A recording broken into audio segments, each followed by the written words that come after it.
You know what's going to ruin us? A total lack of seriousness. Nobody gives a damn anymore about what's really going on, what's going to happen next, or how we ever got in such a mess in the first place. Most of you won't even have the attention span to watch this video for more than 10 seconds. All of you out there on YouTube and Facebook.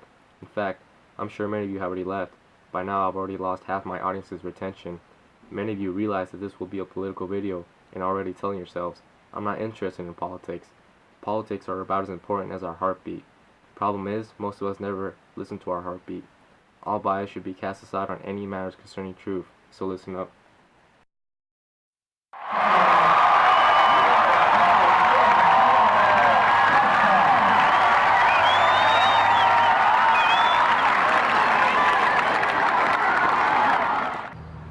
Thank you for coming here. Thank you for being here. Thank you for showing the potential for a better life for the 99%. And for coming here to bring the 1% to justice. Corporations have taken over this country. They've taken over government so much to the point where we can't even call it capitalism anymore. It's become feudalism. Things are so corrupt, we can't even call it corrupt anymore. We're ruled under a criminal enterprise, an enterprise made up of insanely rich businessmen and bankers, or as some people like to call them, banksters, the modern day gangsters. These are people who make up less than 1% of our population, yet own more than half of all the wealth that exists. Banks are getting bigger than ever before, and corporate profits are passing record levels, all while we're left here to suffer through a recession and unemployment that's reached depression levels. And those of us who are lucky enough to have jobs sure do feel overworked and underpaid in comparison to CEOs at the head of these companies who make over 500 times the average employee's wage, which is by far the largest gap of any industrial nation. What you make in 2 years, they can make in a day.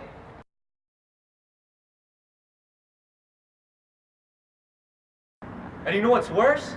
These clowns don't even pay taxes. The super rich have ways to avoid them, such as moving their factories to foreign countries where they can pay a worker less than half what they would here. They treat them like slaves and avoid US taxes. The gluttonous rich also like to hide their money away in foreign bank tax havens. And do you know just how much they've hoarded away? $21 trillion. That's the equivalent of the US and Japanese economies combined. Doesn't that strike you as extraordinary? That money's not even circulating, it's just sitting there. You know what we could do with some of that? There's our money for our schools, public services, agriculture, environmentalism, free healthcare for all, space programs so more of us can explore outer space, and aid to the poor, who when given the chance to show what they're worth, will pay back 100 times over. But the rich don't pay taxes, and sometimes they even brag about it. The 1% has so much money that it's gotten to the point where they don't even know what to do with it anymore. But they only know one word, more, and they'll keep on trying to get more no matter what the cost, or profit I should say. They prefer profits over the lives and well-being of people. They're all a bunch of wealth addicts. That's the most dangerous kind of addict to exist in the history of mankind. Occupy is something that's been happening all over the world. It's an uprising, a bubbling revolution. We're tired of corporate dictators trying to turn every country into a third world sweatshop or banana republic with exorbitantly rich people put into power, and where poor people are left with the crumbs from the table. We're tired of them always cheating us out of our money and homes. And we're sure as hell sick of them for hijacking what was once known as the greatest democracy to ever exist. Democracy Incorporated is what it's becoming. The politicians are getting bought out while we're getting sold out.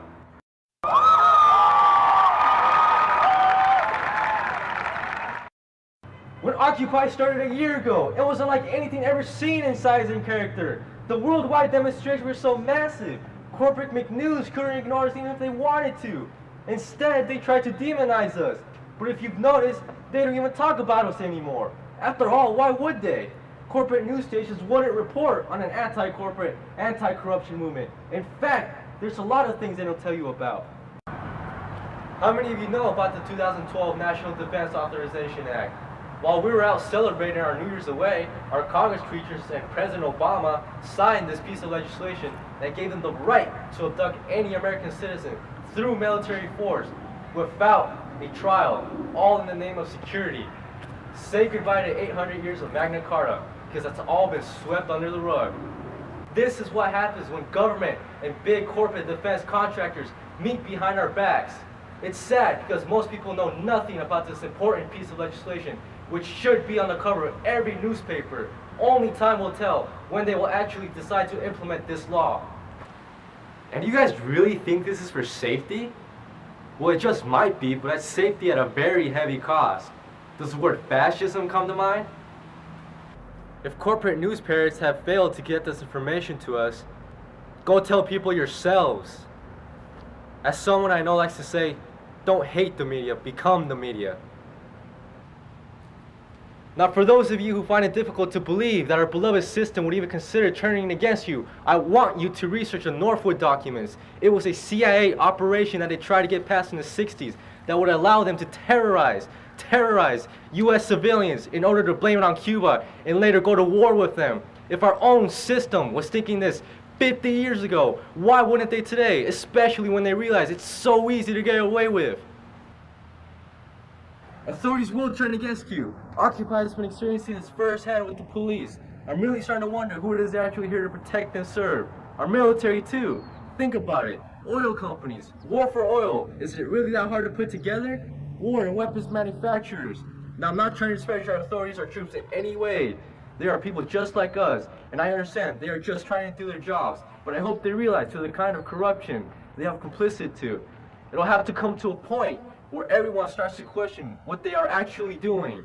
I hope it's soon before things get even more hectic than they already are. So far, we've become the military-industrial complex that President Eisenhower warned us about 50 years ago.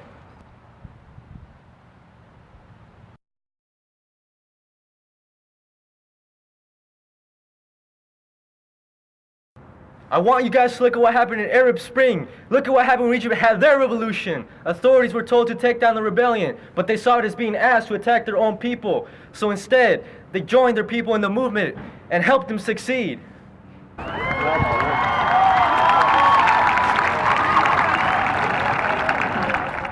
Now it's time for us to do something. We have to get rid of this level of corruption that no other democracy even tolerates at this point. Conglomerates are giving themselves enormous rights that surpass the rights of people. Their slogans are only cover-ups for all the atrocities they do to man. They use all their wealth to keep us from knowing what's going on and from asking questions. And if we stop questioning this system and simply follow it, then we are nothing more than slaves. Enough is enough. We have to do something. We must overthrow this corporate dictatorship. We must revolt. It is our only chance and our only hope.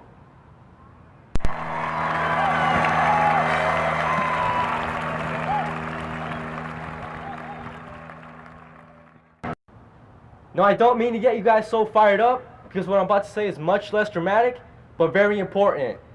It's the little things that each of us can start doing to make some change. It's a way for us to start thinking globally, but acting locally. First thing, voting. Yes, I know, but as much as this country sucks, voting is one of the few powers we have. A lot of us feel betrayed, because our only choices are clown number 1 and clown number 2. Therefore, taking pride in not voting. But we have more options, better options. Third-party candidates that corporate news never talks about because they know people will like them a lot better and a lot more than the 2 brand names, Democrats and Republicans. Some people will tell you that voting third party is a waste because clown number 1 is going to win the election anyways, so you might as well put a check on his name. But no, if that's the case, wouldn't voting for clown number 2 also be a waste? My point is, wouldn't you guys rather vote for something you want and not get it than vote for something you don't want and get it? Aside from that, voting for the next figurehead isn't even what it's all about. Ballot initiatives, propositions, and local elections are also very important. It matters who's in town halls, who's your representatives, and on school boards. We have cool people trying to get into politics. Problem is, nobody's even paying any attention to them. And every time you don't vote in these elections, you give that right away to the few assholes who do vote. Right-wing Christian fundamentalists and Rush Limbaugh people. These people tend to get very organized about these sorts of things. And we all know just how detached from reality they seem to be. So go vote. You'll realize just how fun it is to vote down $1 billion budget cuts for schools or against the new football stadium in the middle of town with big luxury boxes for the rich, or the enforcing of food labeling so companies will have to tell you if their food gives you cancer. Which leads me to my next topic, which is something I'm sure everybody can do here. and that's rebelling with our money. No more money to big corporate chain stores and restaurants. Stop drinking Starbucks and stop eating at McDonald's and stop shopping at Walmart. Stop going to these kinds of places as much as humanly possible. Start pouring money back into your communities so it keeps circulating there. Because every time you give it to a big corporate chain store, it just goes into the CEO's big bonus check, or it goes to stockholders, or into building another one of the big corporate chain stores, which puts families out of business. Maybe someday all I have left to drink is nasty Starbucks because all the other coffee shops will be gone. It can't be capitalism for letting it become such a monopoly. And stop buying groceries at super chain stores. Again, buy them at local markets, farmers markets, where they're more likely to sell you locally grown organic produce.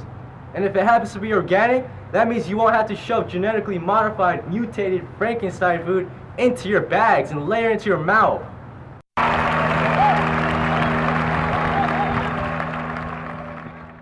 So there you go. Rebelling in the voting booths, rebelling with your money. But the best thing to do is to rebel on the streets. Exemplify yourselves. Take affirmative action. Show them who the real Americans are. Many point their fingers at us and call us anti-American. They say we hate this country. But why?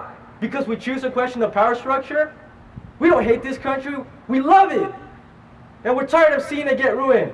Because we know it can be a better place. We want the people in power out. Those people belong in rehab centers, or better yet, prisons, for abandoning and harming the American people and others around the world. We must march on the streets and make our demands. We want political and financial justice for the 99%, equal access to quality education, and free healthcare for all as a basic human right like in other civilized countries. Environmental justice, money out of politics, the well-being of people over profits, and everything to inspire a better future.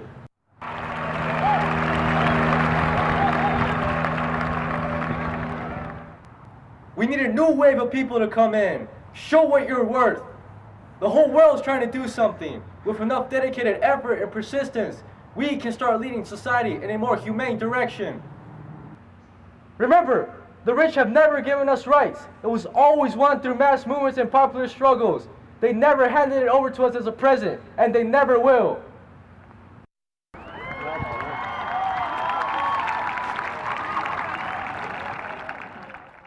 I would like to end this by talking about the Patriot Act. For those who don't know, it's an act passed in 2001, shortly after the event of 9/11. It allows our government to surveil us as much as they want by tapping into our calls and internet activity without notifying us in the name of security. But we all know just how much the government likes to exploit its powers. Surveillance has been increasing every year, and over the last couple of years it has increased by more than 300%.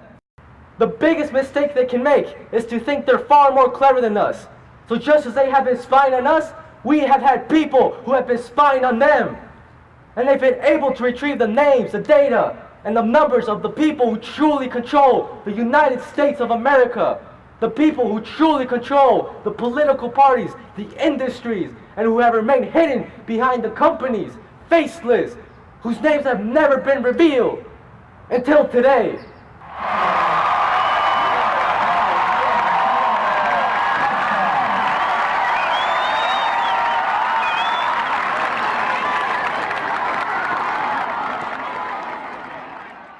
And the names of these people are...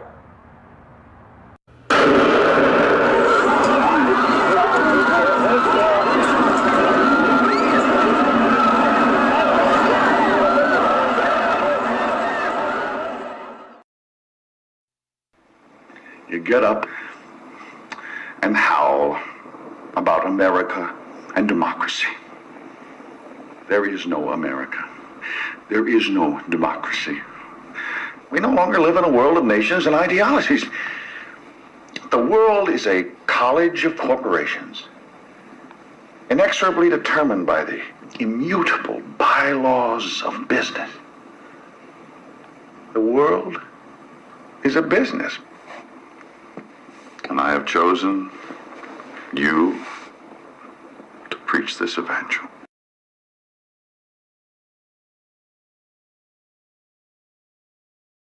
Sure do feel overworked and underpaid in comparison to CEOs at the head of these companies who make over 500 times the average employee's wage.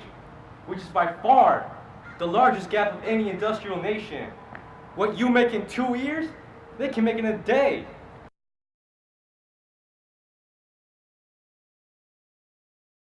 And you know what's worse?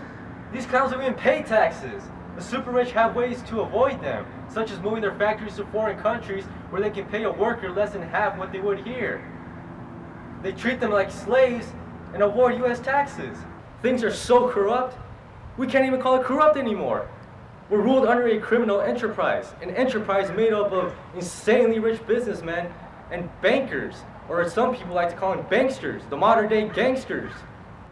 These are people who make up less than 1% of our population, yet own more than half of all the wealth that exists.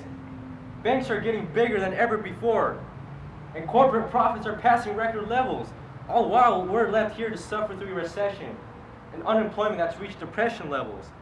And those of us who are lucky enough to have jobs, Any truth, so listen up.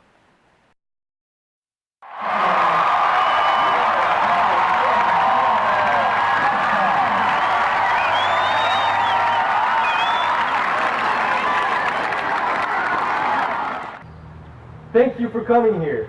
Thank you for being here. Thank you for showing the potential for a better life for the 99%. And for coming here to bring the 1% to justice.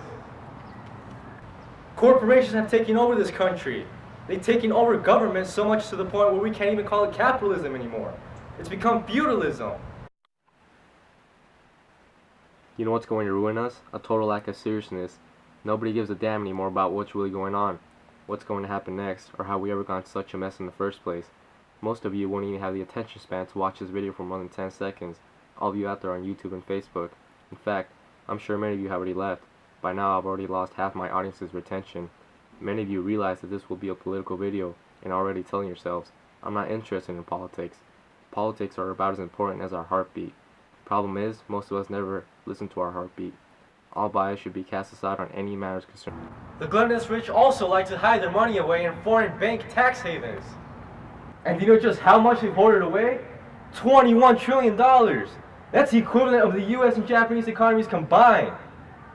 Doesn't that strike you as extraordinary? That money's not even circulating, it's just sitting there. You know what we could do with some of that? There's our money for our schools, public services, agriculture, environmentalism, free healthcare for all, space programs so more of us can explore outer space, and aid to the poor, who when given the chance to show what they're worth, will pay back